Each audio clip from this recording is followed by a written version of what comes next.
Hello friends, அனைவருக்கும் உற்சாகமான வணக்கம். இப்போ தான் 2025 ஆரம்பித்த மாதிரி இருக்குது. அதுக்குள்ளே ஒரு மாதம் ஓடிடுச்சு. ஜனவரி 1ஆம் தேதி ஒரு ரெசல்யூஷன் எடுத்திருப்பீங்க. அதில் எவ்வளோ உறுதியாக இருந்திருக்கீங்க? ஒரு மாதம் முழுவதும் உங்களால் கடைபிடிக்க முடிஞ்சுதா? நம்ம வருடம் பல ரெசல்யூஷன்ஸ் எடுக்கிறோம். ஒரு மாதம் 2 மாதம் கரெக்டாக ஃபாலோ பண்ணுறோம். அதுக்கப்புறம் அப்படியே விட்டுறோம். நம்ம எடுத்த முடிவுகளில் உறுதியாக இருந்தால் மட்டும்தான் அந்த முடிவுகள் நம்மளை அடுத்த கட்டத்துக்கு வாழ்க்கையை முன்னேற்ற பாதையில் கொண்டு போகும். நீங்கள் ஒரு விஷயத்த முக்கியமான விஷயத்த பண்ணணும்னு நினச்சிக்கிட்டு அதை பண்ணாமல் நாளைக்கு பண்ணிக்கலாம், அடுத்த வாரம் பண்ணிக்கலாம்னு தள்ளி போட்டுக்கிட்டே இருந்தால் இன்னைக்கு வீடியோ உங்களுக்கு பயனுள்ள விதத்தில் இருக்கும்னு நான் நம்புகிறேன். இன்னைக்கு வீடியோவில் இன்றே செய்வீர் அதை நன்றே செய்வீர் அப்படிங்கிற புத்தகத்தில் இருக்கக்கூடிய விஷயங்களை தான் பார்க்க போகிறோம். ஆங்கிலத்தில் இந்த புத்தகம் டூ இட் டுடே அப்படிங்கிற பெயரில் இருக்குது. நம்ம எல்லாருமே இன்னைக்கு பொதுவாக சொல்லக்கூடிய ஒரு விஷயம், என்கிட்ட அதை செய்யறதுக்கு நேரம் இல்லை. மெடிடேஷன் பண்ணுறீங்களா? அதுக்கெல்லாம் எங்கெங்க நேரம் இருக்குது. எக்ஸசைஸ் பண்ணுறீங்களா? அதுக்கெல்லாம் எங்கெங்க நேரம் இருக்குது. மக்கள்கிட்ட நேரம் இல்லைன்னு நினச்சிட்டு இருக்கோம். 20-30 வருஷங்களுக்கு முன்னாடி நம்ம செஞ்சுட்டு இருந்த விஷயங்கள்லாம் இன்னைக்கு ரொம்ப எளிமையாக பண்ணுற விதத்தில் மிக்சி, கிரைண்டரு, வாஷிங் மிஷின், மைக்ரோவேவ்னு நவீன வசதிகள் வந்துடுச்சு. ஒரு இடத்துல இருந்து இன்னொரு ஊருக்கு போகணும்னா ரொம்ப எளிமையாக ட்ராவல் பண்ணுற விதத்தில் ரோட் ஃபெசிலிட்டிஸும் சரி, வாகன வசதிகளும் இம்ப்ரூவ் ஆகிருக்கு. பேங்க்லையும் இபி ஆஃபீஸ்லையும் க்யூவில் நின்று பே பண்ணிட்டு இருந்த நாம இப்போ நடுராத்திரி 12 மணிக்கு கூட நீங்கள் நினச்ச நபருக்கு பணம் அனுப்பும் விதத்துலையும் எந்த ஒரு பில்லையும் இருந்த இடத்துலையே ஃபோன் மூலமாக பே பண்ணுற விதத்துலையும் முன்னேறி இருக்கோம். அப்படின்னா இப்போ நம்மக்கிட்ட நிறைய நேரம் இருக்கணும்ல. ஆனால் நம்ம சொல்லக்கூடிய ஒரு காரணம் நேரம் இல்லை. எந்த அளவுக்கு நம்மளுடைய வேலைகளை எல்லாம் சுலபமாக்குற விதத்தில் இந்த கருவிகள்லாம் மாடர்னாக இருக்குதோ அதே அளவுக்கு நம்மளை திசை திருப்பக்கூடிய அளவுக்கு டிஸ்ட்ராக்ஷன்ஸ் நிறையா இருக்குது. நம்ம ஸ்கூல் படிக்கும் போதெல்லாம் வெள்ளிக்கிழமை ஏதாவது ஒரு ஹோம்ஒர்க் கொடுத்துருந்தா 2 நாள் லீவ் இருக்குல்ல, சனிக்கிழமை பார்த்துக்கலாம், ஞாயிற்றுக்கிழமை பார்த்துக்கலான்னு அந்த 2 நாளையும் பொழுதுபோக்கில் செலவு பண்ணிவிட்டு ஞாயிற்றுக்கிழமை படத்தையெல்லாம் பார்த்து முடிச்சதுக்கப்புறம் தான் ஞாபகம் வரும், ஐயோ ஹோம்ஒர்க் இருக்கேன்னு ஞாயிற்றுக்கிழமை நைட்டு உட்காந்து பண்ணுவோம். அதே மாதிரி தான் செமஸ்டர்லாம் இருக்கும்போது செமஸ்டரோடைய ஆரம்ப கட்டத்தில் ரொம்ப ரிலாக்ஸ்டாக இருந்துட்டு ஃபைனல் அந்த எக்ஸாமுக்கு ஒரு வாரத்துக்கு முன்னாடி தான் ஐயோ படிக்க வேண்டியது நிறையா இருக்குதுன்னு நம்ம அந்த ஸ்ட்ரெஸ் பண்ணி டே அண்ட் நைட் படிக்க ஆரம்பிப்போம். அதைத்தான் இவர் இங்கே மென்ஷன் பண்ணுறாரு. உங்களுக்கு ஒரு வேலையை செய்கிறதுக்கு குறிப்பிட்ட காலம் இருக்கும் பொழுது இந்த முதல் முக்காவாசி நேரத்தை ரொம்ப ரிலாக்ஸ்டாக ஸ்பெண்ட் பண்ணிட்டீங்கன்னா கடைசி காவாசி நேரத்தில் உங்களால் அந்த வேலையை சரியாக செய்ய முடியாது. அதனால ரிலாக்ஸ் பண்ணுறதுக்கு பதிலாக அதை ப்ரொடக்டிவாக ஸ்பெண்ட் பண்ணுங்கள். எந்த ஒரு விஷயமும் ஆரம்பத்தில் ரொம்ப எளிமையாக இருக்கும். இதெல்லாம் ரொம்ப சிம்பிளான விஷயம் பார்த்துக்கலாம் அப்படிங்கும்போது நேரம் போக போக குறிப்பிட்ட நேரம் தான் இருக்குது, ஒரு 2 நாளுக்குள்ளே அந்த விஷயம் அந்த ப்ராஜெக்ட் பண்ணி முடிக்கணும்னு யோசிக்கும் போது அது ரொம்ப சிக்கலான விஷயமா தோன்றும். அதனால எந்த ஒரு விஷயத்தையுமே டைம் இருக்கும்போதே ஆரம்பித்து அதை பர்ஃபெக்டாக முடிக்க பாருங்கள். இந்த ஆத்தர் சொல்கிறாரு, காலம் தாழ்த்துதல் ஒரு அப்பாவித்தனமான விஷயம் அல்ல, குடிப்பழக்கம், போதை பழக்கம் அது மாதிரி ஒரு தவறான பழக்கம். அதனால் இந்த ப்ரொக்ராஸ்டினேஷன் தள்ளி போடும் பழக்கத்தை உடனடியாக மாற்றலைன்னா உங்களுடைய வாழ்க்கை ரொம்ப மோசமான நிலையில் கொண்டு போய் விட்டுரும் அது அப்படின்னு சொல்கிறாரு. எந்த ஒரு விஷயமும் ஆரம்பிக்கும் போது ரொம்ப சுவாரஸ்யமாக இருக்கும். உதாரணத்துக்கு ஏதோ ஒரு ஈர்ப்பு விதி டெக்னிக்ஸ் எல்லாம் நீங்கள் ஒரு வீடியோவில் பார்த்துட்டு ரொம்ப இன்ஸ்பயர் ஆகி நாளையிலேருந்து பண்ண போகிறேன்னு ஆரம்பிக்கும் போது ரொம்ப சூப்பராக ஆரம்பிப்பீங்க. ரொம்ப எஃபெக்டிவாக செயல்படுத்தும் போது ஆரம்ப கட்டத்தில் அதோட ரிசல்ட்ஸ் எல்லாம் ரொம்ப அமேசிங்காக இருக்கும். ஆனால் கொஞ்ச நாள் போக போக அது உங்களுக்கு சலிப்பு தர ஆரம்பிச்சிடும். ரிசல்ட் வரல அப்படின்னா அதை அப்படியே விட்டுருவீங்க, தள்ளி போடுவீங்க. அப்போ உங்களுடைய ரிசல்ட்ஸ் குறைய ஆரம்பித்து அது உங்களுடைய வாழ்க்கையில் பயனில்லாமல் போயிடும். அதனால் இது வரைக்கும் எதெல்லாம் தள்ளி போட்டுட்டு இருந்தீங்களோ, நாளைக்கு எக்ஸசைஸ் பண்ணிக்கலாம், இல்லை அடுத்த வாரம் இந்த புக்கை படிக்கிறத ஆரம்பிச்சிக்கலான்னு தள்ளி போட்டுட்டு இருந்தீங்கன்னா அதை இன்றைக்கே ஸ்டார்ட் பண்ணுங்கள். நேரத்தை எஃபெக்டிவாக பயன்படுத்துறதுக்கு இவர் ஒரு 3 ஸ்டெப்ஸ் சொல்கிறாரு. உங்களுடைய நேரத்தை ரொம்ப எஃபெக்டிவாக பயன்படுத்தணும்னா ஒரு செயல்முறை பயிற்சியை பண்ண சொல்கிறாரு இந்த ஆத்தர். ஃபஸ்ட்டு உங்களுடைய நேரத்தை எதுலெல்லாம் செலவு பண்ணுறீங்கன்னு ஒரு நோட்டில் எழுதுங்க. இதை ஒரு குறைந்தது 2 வாரம் பண்ண சொல்கிறாரு. 2 வாரம் 3 வாரம் அல்லது 1 மாதம் பண்ணால் ரொம்ப எஃபெக்டிவாக இருக்குன்னு சொல்கிறாரு. ஒரு நோட்டில் காலையில் நீங்கள் எந்திரிச்சதுலேருந்து நைட்டு வரைக்கும் ஒவ்வொரு மணி நேரமும் நீங்கள் என்னென்ன பண்ணுறீங்கன்னு டீட்டெயிலாக நோட் பண்ணுங்கள். உதாரணத்துக்கு நான் 6 மணிக்கு எந்திரிக்கிறேன்னா 6 to 7 என்னென்ன பண்ணுறேன், 7 to 8 என்ன பண்ணேன்னு அடுத்த ஒரு மணி நேரத்தில் எழுதுங்க. அப்படி ஒரு 2 வாரம் எழுதுனீங்கன்னா அதுக்கப்புறம் 2வது ஸ்டெப்பை பண்ண சொல்கிறாரு. செகண்ட் ஸ்டெப், வேலைகளை அடையாளம் கண்டுகொள்ளுங்கள். இப்போ உங்ககிட்ட ஒரு 2 வாரம் என்னென்ன நேரத்தில் என்னென்ன வேலை பண்ணுவீங்கன்னு உங்களுக்கு தெரியும். ஒரு சில விஷயங்கள் திரும்ப திரும்ப பண்ணிட்டு இருப்பீங்க டெய்லியும். அந்த திரும்ப திரும்ப பண்ணக்கூடிய விஷயங்களை பற்றி ஒரு கேள்வி கேட்க சொல்கிறாரு. அந்த வேலைகளை உங்களுடைய வாழ்க்கையிலேருந்து நீக்கிட்டா என்ன நடக்கும் அப்படின்னு கேட்டு பார்க்க சொல்கிறாரு. அதை நீக்கிட்டா உங்கள் வாழ்க்கையே தடம் புரண்டும் அப்படின்னு நினச்சிங்கன்னா அந்த வேலைகளில் எந்த மாற்றத்தையும் செய்யாதீங்க. அதை அப்படியே தொடருங்க. அந்த வேலைகள்லாம் நீக்கிட்டா எதுவுமே நடக்க போகிறதில்ல, லைஃப் எப்பயும் போல் இருக்கும் அப்படின்னு நினச்சா அதுதான் நீங்கள் மாற்ற வேண்டிய பழக்கங்கள். உங்களுடைய லிஸ்ட்டில் தேவையில்லாத விஷயங்களை அதிகமாக பண்ணிட்டு இருந்தீங்கன்னா அந்த விஷயங்கள் எல்லாம் உங்களுடைய வாழ்க்கையிலேருந்து ரிமூவ் பண்ணிட்டு அதற்கு பதிலாக உங்களுடைய வாழ்க்கையை வெற்றி பாதையில் முன்னேற்ற பாதையில் கொண்டு போகக்கூடிய விஷயங்களை மட்டும் செய்யுங்க. அடுத்தது உங்களை மோட்டிவேட் பண்ணக்கூடிய இன்னொரு விஷயத்த சொல்கிறாரு. கடந்த கால வெற்றிகளை நினைவு கூறுங்கள்.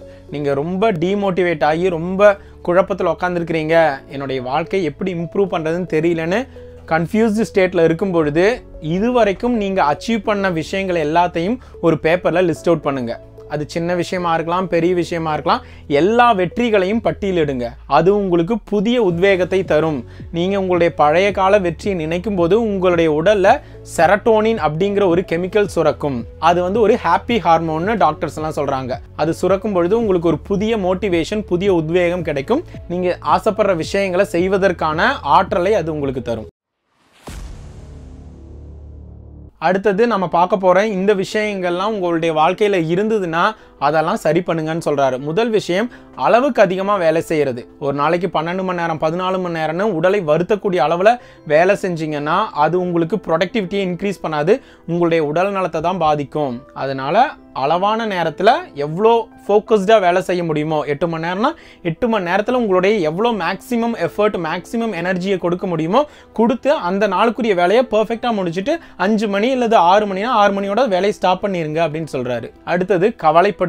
உங்களுடைய வாழ்க்கையை பற்றி, ஃபியூச்சரை பற்றி, இல்லை கரண்ட்டாக இருக்கக்கூடிய பிரச்சனையை பற்றி ரொம்ப கவலைப்பட்டுட்டே இருந்தீங்கன்னா அது சொல்யூஷனை கொண்டு வர போகிறதில்ல. அதனால கவலைப்படுறத அவாய்ட் பண்ணிட்டு சொல்யூஷனை தேடுவதற்கான வேலைகளில் ஈடுபடுங்க. அடுத்தது பிடிவாதமாக இருத்தல். இவர் 2 விஷயங்களை சொல்கிறாரு. ஒரு சில விஷயங்களை நம்ம பிடிவாதமாக இருக்கணும், ஒரு சில விஷயங்களை பிடிவாதமாக இருக்கக்கூடாதுன்னு சொல்கிறாரு. உதாரணத்துக்கு உங்களுடைய குறிக்கோள்களை அச்சீவ் பண்ணுறதுல பிடிவாதமாக இருங்க. அதிகாலையில் எந்திரிக்கிறதுல, இல்லை உடற்பயிற்சி செய்கிறதுல, ஒரு டயட்டில் ஸ்ட்ரிக்டாக ஃபாலோ பண்ணிங்கன்னா அதில் எல்லாம் பிடிவாதமாக இருங்க. உங்களுடைய உறவு முறைகளில் பிடிவாதத்தை தளர்த்திக்கோங்க. நீ என்ன சொல்கிறது, நான் என்ன கேட்குறது அப்படின்னு வேலையிலையும் சரி வீட்லேயும் சரி உறவு முறைகளில் ரொம்ப பிடிவாதமாக இருந்தீங்கன்னா அது உங்களுடைய உறவு சிக்கல்களுக்கு காரணமாயிரும் அப்படின்னு சொல்கிறாரு. அடுத்தது 2 நிமிஷத்துக்கு ஒருக்கா நீங்கள் ஃபோன் எடுத்து நோட்டிஃபிகேஷன்ஸையும் இல்லை சோஷியல் மீடியாவில் வந்த லைக்ஸ் கமெண்ட்ஸையும் நீங்கள் பார்த்துட்டே இருந்தீங்கன்னா அதெல்லாம் நீங்கள் கம்ப்ளீட்டாக ஸ்டாப் பண்ணுங்கள். ஒரு டைமை பிளாக் பண்ணிக்கோங்க. காலையில் ஒரு 1/4 மணி நேரம்னா அந்த டைமில் மட்டும்தான் நீங்கள் ஃபோன் எடுத்து உங்களுடைய சோஷியல் மீடியாவை பார்க்கணும். அதே மாதிரி மத்தியானம் நைட்டுன்னு ஒரு 10 நிமிஷம்னு ஒரு அரை மணி நேரத்தை மட்டும் பிளாக் பண்ணி அந்த நேரத்தில் மட்டும்தான் அதை யூஸ் பண்ணணும். மற்ற நேரத்தில் நீங்கள் வேலை நேரத்திலாம் எடுத்து பார்த்தீங்கன்னா ஒரு 5 நிமிஷம் நோண்ட ஆரம்பிச்சு அது அப்படியே 5 நிமிஷங்கிறது அரை மணி நேரமாக போயிடும், 1 மணி நேரமாக மாறிடும். அது உங்களுடைய நேர விரயத்துக்கு காரணமாயிரும். அதனால நீங்கள் ஸ்மார்ட் ஃபோனை எஃபெக்டிவாக பயன்படுத்துங்க. நம்ம ஸ்மார்ட் ஃபோன் மூலமாக நிறைய விஷயங்களை கற்றுக்கலாம். 3 விஷயத்துக்காக பயன்படுத்தலாம். ஒன்று, எஜுகேஷன் பர்பஸ்க்காக. முதல்லாம் ஒரு விஷயத்தை கற்றுக்கணுன்னா லைப்ரரியை தேடி போய் புத்தகங்களை எடுத்து தான் கற்றுக்க முடியும். இன்றைக்கி கூகுள்லையும் சரி யூடியூப்லையும் ஹவு டு அப்படின்னு போட்டு நீங்கள் ஒரு விஷயத்தை போட்டிங்கன்னா 1000 வீடியோஸ் 1000 மெட்டீரியல்ஸ் உங்களை தேடி வரும். அதே மாதிரி உங்களுடைய பிஸ்னஸை ப்ரொமோட் பண்ணுறதுக்கு எஃபெக்டிவாக பயன்படுத்தலாம் சோஷியல் மீடியாவை. பொழுதுபோக்கு அம்சங்களை செலவிடுறதுக்கு பதிலாக இந்த 2 விஷயங்களையும் அந்த ஸ்மார்ட் ஃபோனை பயன்படுத்துங்கன்னு சொல்கிறாரு. அடுத்தது, நம்ம பிரச்சனைகளை பார்த்து பயந்து ஓடிட்டே இருக்கோம். பிரச்சனைகளை சந்திக்காமல் அதை பார்த்து எஸ்கேப் ஆக பார்க்குறோம். ஒரு பிரச்சனையை நீங்கள் முடிக்கணும் அப்படின்னா அதை எதிர்கொள்கிறதான் வழி. அந்த பிரச்சனையை வேரோடு எடுத்து போட்டிங்கன்னா மட்டும்தான் உங்களுடைய வாழ்க்கை சுமூகமாக இருக்கும். மேலோட்டமாக களைய பார்த்தீங்கன்னா அது மறுபடியும் முளைச்சி எழுந்துட்டு தான் இருக்கும். அதனால் அதை கம்ப்ளீட்டாக ரிமூவ் பண்ணுங்க அப்படின்னு சொல்கிறாரு. அடுத்து ஒரு முக்கியமான பிரச்சனை, நிறைய விஷயங்களுக்கு ஆமாம் சொல்கிறது. நமக்கு முடியுமோ முடியாதோ எல்லாத்துக்குமே சரின்னு சொல்லி பழகிட்டோம். அதனால முடியாதுங்கிற இடத்துல முடியாதுன்னு ஸ்ட்ராங்காக சொல்லுங்க. அது வேலையில் பெரிய ஆஃபீஸராக இருந்தாலும் சரி, வீட்டில் இருந்தாலும் உங்களால் முடியல அப்படின்னா முடியலன்னு சொல்லிடுங்க. ஆமான்னு சொல்கிற விஷயங்களுக்கு மட்டும் ஆமான்னு சொல்லுங்கன்னு சொல்கிறாரு. அடுத்து ஒரு முக்கியமான பிரச்சனை, விஷயங்களை எழுதி கொள்ளாமல் இருப்பதுன்னு சொல்கிறாரு. நம்ம நிறைய நேரம் நம்மளுடைய மூளையை சார்ந்து இருக்கிறோம், மெமரியை டிபெண்ட் பண்ணிட்டு இருக்கோம். அதனால அந்த மூளையோட ஆற்றல் அதுக்கே செலவாகுது. நீங்கள் ஒரு லிஸ்ட்டு வச்சுருந்தீங்கன்னா என்னென்ன பண்ணணும் என்னென்ன பண்ணக்கூடாதுன்னு ஒரு லிஸ்ட் இருந்துச்சுன்னா அந்த மெமரி நீங்கள் டிபெண்ட் பண்ண தேவையில்லை அப்படின்னு சொல்கிறாரு. அடுத்தது, உங்களுடைய தனிப்பட்ட கல்வியை புறக்கணித்தல். நம்மலாம் என்ன நினச்சிட்டு இருக்கோம், ஒரு டிகிரி வாங்கியாச்சுன்னா அதுக்கப்புறம் படிக்க தேவையில்லைன்னு நினச்சிட்டு இருக்கோம். ஆனா உங்களுடைய வாழ்க்கையில வெற்றிகளை காணணும்னா டெய்லியும் லேர்ன் பண்றதுக்கு செலவு பண்ணுங்க. அட்லீஸ்ட் 1 மணி நேரம் ஏதோ ஒரு விஷயத்தை கத்துக்கிறதுல செலவு பண்ணுங்க. ஜிம் ரோன் அப்படிங்கிற ஒரு மோட்டிவேஷனல் ஸ்பீக்கர், அந்த காலத்து மோட்டிவேஷனல் ஸ்பீக்கர், அவர் சொல்ற ஒரு பவர்ஃபுல் வாக்கியம் என்ன அப்படின்னா, if you work on your job you make a living, if you work on yourself you make a fortune. நீங்க உங்களுடைய வேலையில எல்லா எனர்ஜியும் செலவு பண்ணிட்டு இருந்தீங்கன்னா உங்களுக்கு அது வாழ்வாதாரத்தை தான் தரும். அதே உங்களை மேம்படுத்துறதுல நேரத்தை செலவு பண்ணீங்கன்னா உங்களுக்கு அது செல்வச் செழிப்பை கொண்டு வந்து சேர்க்கும்னு சொல்றாரு. அதனால தினமும் குறைந்தது 1 மணி நேரமாவது பர்சனல் டெவலப்மெண்ட்டுக்கு, கற்ற லேர்னிங்க்கு பயன்படுத்துங்க. அடுத்தது விதிமுறைகளை விதித்துக் கொள்ளுங்கள். நிறைய நேரம் நம்ம வெறுக்கிற விஷயம் ரூல்ஸ் அண்ட் ரெகுலேஷன்ஸ். இவர் சொல்றாரு, நமக்குன்னு ஒரு சில ரூல்ஸ் வச்சுக்கணும். இவர் வச்சிருக்கிற ஒரு ரூல், யாரையும் கம்ப்ளைண்ட் பண்ண மாட்டேன். அது மாதிரி உங்களுக்குன்னு ஒரு சில ரூல்ஸ் வச்சுக்கோங்க. இந்தந்த நேரத்தில் இந்தந்த விஷயத்தை தான் பண்ணுவேன் அப்படின்னு ஒரு ரூல் வச்சுக்குங்க. உங்களுடைய வாழ்க்கையை சிறப்பாக்குறதுக்கு தினமும் நைட்டு தூங்குறதுக்கு முன்னாடி ஒரு 30 நிமிடங்களை செலவு பண்ணி இந்த வேலைகளை பண்ண சொல்றாரு. முதல் 10 நிமிடங்கள் அந்த நாளில் நீங்கள் பண்ண அச்சீவ்மெண்ட்ஸ் அல்லது நீங்கள் கற்றுக்கிட்ட விஷயங்களை எல்லாம் அந்த நோட்டில் எழுதுங்க. அடுத்த 10 நிமிடங்கள் அடுத்த நாள் பண்ண வேண்டிய வேலைகள் எல்லாத்தையும் லிஸ்ட் அவுட் பண்ணுங்கள். காலையிலேருந்து நைட்டு வரைக்கும் என்னென்ன வேலையெல்லாம் பண்ணணும்னு டீட்டெயிலாக லிஸ்ட் அவுட் பண்ணுங்கள். அதுக்கு அடுத்த 5 நிமிடம் அடுத்த நாள் போடக்கூடிய ட்ரெஸ்ஸுகளை எல்லாம் ரெடி பண்ணி வச்சுக்கோங்க. காலையில் எந்திரிச்சு அவசரமாக அதுக்கு எனர்ஜியை செலவு பண்ணிட்டு இருக்கிறதுக்கு பதிலாக முந்தின நாள் இரவே என்ன அடுத்த நாளுக்கு தேவையான விஷயங்கள் எல்லாத்தையும் எடுத்து வச்சிருங்க அப்படின்னு சொல்கிறாரு. கடைசி 5 நிமிடம் இந்த லிஸ்ட் போட்டிருப்பீங்க இல்லையா, அடுத்த நாள் என்னென்னலாம் பண்ணணும்னு, அது எல்லாம் பர்ஃபெக்டாக நடந்து முடிகிற மாதிரி அகக்காட்சி பயிற்சி, விஜுவலைசேஷன் பண்ண சொல்கிறாரு. ஒவ்வொரு நாளும் இந்த 30 நிமிடம் இந்த பயிற்சியை பண்ணிங்கன்னா உங்கள் வாழ்க்கை மிராக்குலஸாக மாறும்னு சொல்கிறாரு. அடுத்த டாபிக், இணையத்துடன் உள்ள தொடர்பை துண்டித்து விடுங்கள். அதாவது இன்டர்நெட் யூஸ் பண்ணுறதை கம்ப்ளீட்டாக அவாய்ட் பண்ணுங்கள் வேலை நேரத்தில்னு சொல்கிறாரு. அவர் கேட்குற கேள்வி, நீங்கள் மரணப்படுக்கையில் இருக்கும்போது உங்களுடைய கடந்த கால வாழ்க்கையை யோசிச்சு பார்க்குறீங்க. அப்படி யோசிக்கும்போது நெட்டில் என்னென்ன படங்கள்லாம் பார்த்தீங்க, என்னென்ன சீரியல்ஸ்லாம் பார்த்தீங்க, இதெல்லாம் உங்களுடைய ஞாபகத்துக்கு வருமா? இல்லை உங்களுடைய குடும்பத்தினரோடு செலவிட்ட தருணங்கள், நீங்கள் ட்ராவல் பண்ண ஊர்கள், இல்லை பார்த்த இயற்கையான காட்சிகள், இதெல்லாம் உங்களுடைய நினைவுக்கு வருமா அப்படின்னு கேட்குறாரு. நீங்கள் வேலை நேரத்தில் இன்டர்நெட்டை கம்ப்ளீட்டாக அவாய்ட் பண்ணும்போது உங்களுடைய உற்பத்தி திறன், அதாவது ப்ரொடக்டிவிட்டி 26% அதிகமாகும் அப்படின்னு ஆராய்ச்சியாளர்கள் கண்டுபிடிச்சிருக்காங்க. ஒரு ரூமில் பண்ண ஒரு ரிசர்ச்சில் ஃபஸ்ட்டு என்ன பண்ண சொல்லியிருக்காங்கன்னா, ஃபோனை அவங்க பாக்கெட்டில் வச்சுக்கலான்னு சொல்லியிருக்காங்க. அடுத்த டெஸ்ட்டில் அவங்களுக்கு முன்னாடி இருக்கிற டேபிளில் வச்சுக்கலான்னு சொல்லியிருக்காங்க. அதுக்கு அடுத்த டெஸ்ட்டில் அந்த ரூமில் இருக்கக்கூடிய லாக்கரில் வச்சுட்டு வந்துருங்கன்னு சொல்லியிருக்காங்க. கடைசியாக அந்த ரூமை விட்டு வேறு ரூமில் போய் வச்சுட்டு வந்துருங்கன்னு சொல்லியிருக்காங்க. இப்படி செய்யும்போது அவங்களுடைய ஃபோன் விலக அவங்களுடைய உற்பத்தி திறன் அதிகமாக இருக்குது அப்படின்னு கண்டுபிடிச்சிருக்காங்க. அதனால் நீங்கள் காலையிலேருந்து சாயந்தரம் வரைக்கும் வேலை செய்கிறீங்கன்னா உங்களுடைய ஃபோனை சைலண்ட் மோடில் போட்டு பேக்லையோ இல்லை பக்கத்து ரூம்லையோ வச்சுட்டு உங்களுடைய வேலையில் கவனம் செலுத்தும் போது முழுமையான ஈடுபாட்டுடன் முழுமையான கவனத்துடன் அந்த வேலையை செய்து முடிக்க முடியும்னு சொல்கிறாரு. ஒரு சிலர் ஒவ்வொரு விஷயத்தையும் ரொம்ப பர்ஃபெக்டாக பண்ணணும்னு முயற்சி பண்ணிட்டு இருப்பாங்க. இது இப்படி தான் இருக்கணும், இது இந்த விஷயத்தில் தான் இந்த மாதிரி தான் நடக்கணும் அப்படின்னு முயற்சி பண்ணிட்டு இருப்பாங்க. அவங்களுக்கெல்லாம் பர்ஃபெக்ஷனிஸ்ட் அப்படின்னு சொல்லுவாங்க, கச்சிதவாதி அப்படின்னு சொல்கிறாரு. ஒரு சில பேர் எதை பற்றியுமே கண்டுக்காமல் கேர்ஃப்ரீ மைண்ட் செட்டில் எப்படி இருந்தாலும் பரவாயில்ல, என்ன ரிசல்ட் வந்தாலும் பரவாயில்லன்னு ரொம்ப சோம்பேறித்தனமாக இருப்பாங்க.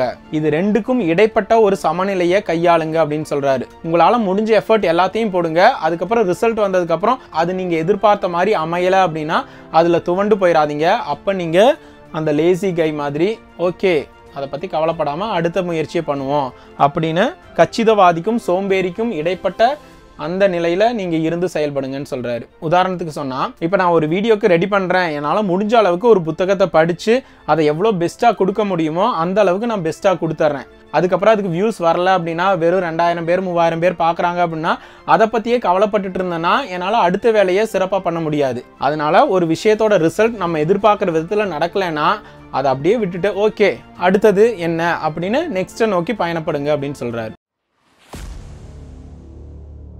அடுத்தது எல்லா வல்லுநர்களைப் போல இவரும் புத்தகங்கள் படிக்கிற பழக்கத்தை ரொம்ப ஸ்ட்ராங்காக வலியுறுத்துறாரு. ஒரு வருஷத்துல குறைந்தது 100 புத்தகங்களை படிங்கன்னு சொல்றாரு. நம்ம ஏன் புத்தகங்களை படிக்கணும்? இவர் சொல்ற ஒரு கருத்து என்னன்னா, முட்டாள்கள் தங்களுடைய அனுபவங்களிலிருந்து கற்றுக்கொள்கிறார்கள், புத்திசாலிகள் மற்றவர்களுடைய அனுபவங்களிலிருந்து கற்றுக்கொள்கிறார்கள். இதுக்கான காரணம் என்னன்னா, ஒரு புத்தகத்தை ஒருவர் எழுதுறாருன்னா அவர் தன்னுடைய வாழ்நாளில் கிட்டத்தட்ட 30-40 வருடங்கள் கற்றுக்கொண்ட விஷயங்களை தான் ஒரு புத்தகத்தில் வெளியிடுறாரு. அந்த 30-40 வருடங்களுடைய சாராம்சத்தை நீங்கள் கற்றுக்கும் போது அவர் பண்ண மிஸ்டேக்ஸ் எல்லாம் நீங்கள் பண்ணாமல் ரொம்ப ஈஸியாக அந்த விஷயங்களை செய்ய முடியும். இந்த இடத்துல ஒரு டச் எழுத்தாளருடைய கோட்டை இங்கே மென்ஷன் பண்ணுறாரு.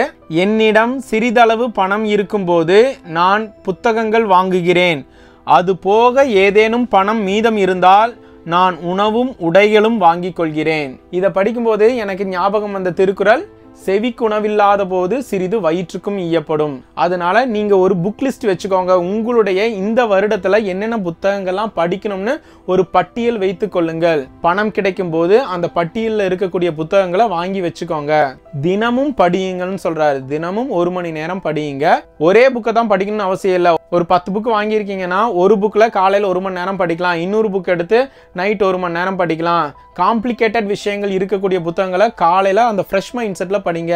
சுயசரிதை இல்லை கதைகள் வடிவத்தில் இருக்கக்கூடிய புத்தகங்களை எல்லாம் இரவு நேரத்தில் படிங்கன்னு சொல்கிறாரு. உங்ககிட்ட புத்தகமே வாங்க காசு இல்லைனாலும் நூலகங்களில் போய் அந்த புத்தகங்கள் எடுத்து படிங்கன்னு சொல்கிறாரு. நீங்கள் புத்தகங்களுக்கு செலவிடுற நேரமும் பணமும் கண்டிப்பாக அது ஒரு இன்வெஸ்ட்மெண்ட்னு சொல்கிறாரு.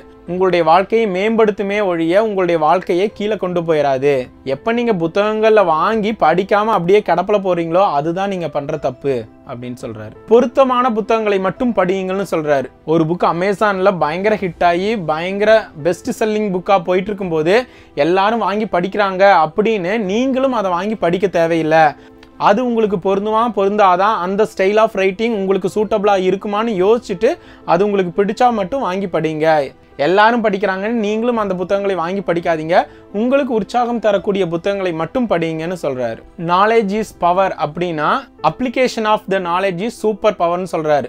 அறிவை பெருக்கிறதுல மட்டும் நேரத்தை செலவிடாம அந்த அறிவை உங்களுடைய வாழ்க்கையில பயன்படுத்துறதுலையும் கருத்தாயிருங்கள். அடுத்தது வருடத்துக்கு ஒரு முறையாவது நல்ல வெக்கேஷன் ட்ரிப் போக சொல்றாரு. ஃபோனில் பேட்டரி தீரும்போது அதை சார்ஜ் போடுறோமோ, வண்டியில் பெட்ரோல் தீரும்போது பெட்ரோல் போடுறோமோ, அதே மாதிரி இந்த உடலுக்கும் மூளைக்கும் ஒரு பிரேக் தேவை, ஒரு வெக்கேஷன் தேவை. பிடித்த இடங்களுக்கு போய் ஒரு அமைதியான இடங்களுக்கு, இயற்கையை ரசிக்கக்கூடிய இடங்களுக்கு போய் உங்களுடைய நேரத்தை செலவிட்டு உங்களுடைய ஆன்மாவை புதுப்பித்துக் கொள்ளுங்கள்னு சொல்கிறாரு. அப்படி போகும்போது உங்களுடைய ஸ்ட்ரெஸ் எல்லாம் கம்மியாகி புது கிரியேட்டிவிட்டி உங்களுக்கு கிடைக்கும். உங்களுடைய வேலையிலையும் சரி அல்லது ஏதாவது ஒரு பிஸ்னஸ் பண்ணிட்டு இருந்தாலும் ஒரு புதிய ஐடியாஸ் உங்களுக்கு கிடைக்கும். அடுத்த பகுதி அதிகமான விஷயங்களை சாதித்தல். அதில் ஒரு சீன பழமொழியை சொல்றாரு. 2 முயல்களை துரத்தி செல்பவன் அதில் ஒன்றை கூட பிடிக்க மாட்டான். இன்றைய காலகட்டத்தில் மல்டி டாஸ்கிங் அப்படிங்கிற ஒரு விஷயம் ஃபேமஸாக இருக்கு. ஒரே சமயத்தில் 2-3 வேலைகளை செய்யறது. உண்மையில் ஒரே நேரத்தில் 2 வேலைகளை நான் முயற்சி பண்ணும்போது அந்த 2 வேலைகளையுமே அரைகுறையாக தான் பண்ணுவேன்னு ரிசர்ச் சொல்லுது. அதனால நீங்க ஒரு விஷயத்தை மட்டும் எடுத்து அதுல முழு கவனத்தோட செயல்படுங்க. அடுத்து இவர் சொல்ற கருத்து மற்ற வல்லுநர்கள்லாம் சொல்ற கருத்துக்கு முரண்பாடா இருக்கு. என்னாலையும் இதை ஏற்றுக்கொள்ள முடியல. இவர் என்ன சொல்றாருன்னா, கம்ஃபர்ட் ஜோன்ல இருந்துட்டே நீங்க பிடிச்ச விஷயங்களை சாதிக்க முடியும்னு சொல்றாரு. ஆனா எல்லா வல்லுநர்களும் சொல்றது கம்ஃபர்ட் ஜோனை விட்டு நீங்க வெளியில வரும்போது தான் உங்களுக்கு வாழ்க்கையில மேஜிக் நடக்க ஆரம்பிக்கும். இருக்கிற நிலையிலேயே முயற்சி பண்ணிட்டு இருந்தீங்கன்னா உங்களால அற்புதங்களை நிகழ்த்த முடியாது. உதாரணத்துக்கு எனக்கு 7 மணி வரைக்கும் தூங்குறதுக்கு தான் பிடிக்கும். ஆனால் 4 மணிக்கு எந்திரிச்சு அந்த செல்ஃப் டெவலப்மெண்ட் வேலைகளை செய்யும் போது தான் மேஜிக் நடக்க ஆரம்பிக்கும். கடைசியா அடிப்படையான விஷயங்களை திரும்ப செய்யுங்கன்னு சொல்றாரு. நம்ம நிறைய நேரம் என்ன நினைச்சிட்டு இருக்கோம்னா, புதிய விஷயங்களை செஞ்சாதான் திறமைசாலியா மாற முடியும். 5000 புதிய விஷயங்களை செய்வதை விட சரியான விஷயங்களை 5000 முறை செய்யுங்கள் அப்படின்னு ஒரு வல்லுநர் சொல்றாரு. அதனால தினமும் அடிப்படை விஷயங்களான புத்தகம் படித்தல், உடற்பயிற்சி செய்தல், தியானம் செய்தல் இதெல்லாம் ரெகுலராக நீங்கள் ப்ராக்டிஸ் பண்ணும்போது உங்களால் அந்த நாளை ரொம்ப பயனுள்ள விதத்தில் உருவாக்க முடியும். அதே மாதிரி எப்பொழுதும் ஒரு மாணவராக இருங்கள். ஒரு விஷயத்தை நீங்கள் பார்க்கும்போது ஒரு வீடியோ ஓப்பன் பண்ணோடனேயே இந்த விஷயம்லாம் எனக்கு ஏற்கனவே தெரியும் அப்படிங்கிற மைண்ட் செட்டில் அதை பார்க்காதீங்க. ஒரு புதிய விஷயத்தை கற்றுக்குறோங்கிற மைண்ட் செட்டில் அந்த நாளை துவக்குங்கள். எப்பொழுதும் ஒரு ஸ்டூடெண்ட்டை போல இருங்க அப்படின்னு சொல்கிறாரு. தங்களுக்கு எல்லாமே தெரியும் என்று நினைக்கிற மக்கள் எப்பொழுதும் தோல்வியாளர்களாகவே இருக்கின்றார்கள். ஒரு விஷயம் எனக்கு தெரிஞ்சிச்சுன்னு நினச்சிட்டா நான் அதுக்கப்புறம் க்ரோ ஆகிறது இல்லை, அங்கேயே தேக்கம் அடைகிறேன். அதனால தினமும் கற்றுக்கிறதுல ரொம்ப ஆர்வமாக இருங்க. ஒன்றே செய் நன்றே செய் அதை இன்றே செய்ன்னு தமிழ் மொழியில் கூறுற மாதிரி டூ இட் டுடே அப்படிங்கிற புத்தகத்தில் இருக்கக்கூடிய விஷயங்களை சொல்லப்பட்ட விஷயங்களை எல்லாத்தையுமே இன்றையிலேருந்தே ஸ்டார்ட் பண்ணுங்க. இன்னும் 11 மாதங்கள் இருக்கு. நீங்க ஆசைப்பட்ட விஷயங்கள் எல்லாம் அந்த ரெசல்யூஷன் எல்லாத்தையும் நிறைவேற்றுவதற்கு அது உதவிகரமாக இருக்கும். இந்த வீடியோ உங்களுக்கு பயனுள்ள விதத்தில் இருந்தால் like or comment or share பண்ணுங்க. இந்த மாதிரி இன்ஸ்பைரிங் கான்டென்ட் அல்லது புத்தகத்தை பற்றி தெரிஞ்சுக்க நம்ம சேனலை சப்ஸ்கிரைப் பண்ணுங்க. இன்னொரு அமேசிங் கான்செப்டோட உங்களை சந்திக்கிறேன். அது வரைக்கும் be healthy, be wealthy. I am your spiritual friend Praveen. நன்றி.